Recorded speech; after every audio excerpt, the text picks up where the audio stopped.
Well, good morning, everybody. Rene here in the home office, and I've got a question for you. What does greatness really look like? Now, before you answer, I want you to be very careful because we live in a culture where greatness looks kind of like Iron Man, Thor, Wonder Woman, smashing opponents. We almost idolize CEOs who throw their weight around. And back in the first century, when the New Testament was written, it was the Roman Empire that valued might and authoritarianism and smashing opponents. But as Mark showed us last week, Jesus told his disciples that greatness looks different. He said, you know that those who are regarded as rulers of the Gentiles lord it over them, and their high officials exercise authority over them. Not so with you. Instead, whoever wants to become great among you must be your servant. Whoever wants to be first must be slave of all. For even the Son of Man did not come to be served, but to serve, and to give his life as a ransom for many.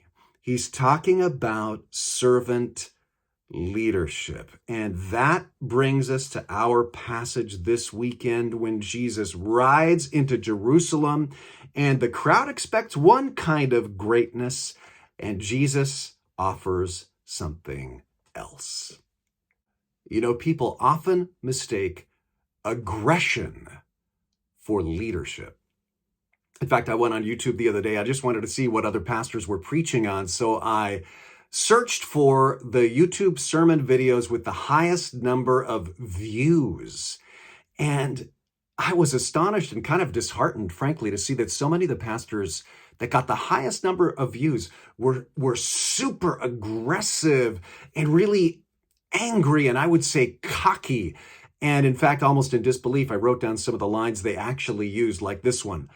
One pastor saying, the problem with the church today, I'd like to know the problem with the church today. I know what I think. Well, he says, the problem with the church today is this. It's just a bunch of nice, soft, tender, chickified church boys. And almost all the comments on that sermon were positive. That's right, Pastor, preach it. Listen, we live in an era where it is so easy for Christians to make this mistake, to mistake aggression for leadership. And we need to remember that our greatest credibility as Christ followers, the way that we can actually influence people around us, our neighbors, our family, our friends, it's actually pretty counterintuitive. Our greatest credibility as a Christ follower is simply being the people Jesus calls us to be, loving and serving one another. It takes a lot longer, but it's the only thing that works. And the mistake of confusing aggression with leadership is really poisoning and undermining our witness as Christians in our culture today. We're going to talk about it this weekend. Are you ready to be prophetically challenged this weekend in the sermon? Not by me, but by Jesus Christ himself? Well, if you are, I hope you can make it as we continue our series for Lent, the weeks leading up to Easter, 7 days, the final week of Jesus. Also, this Sunday after church, next to Loft Coffee, our Next Steps class. If you're interested in baptism, membership, just finding out more about TLC, hope to see you then.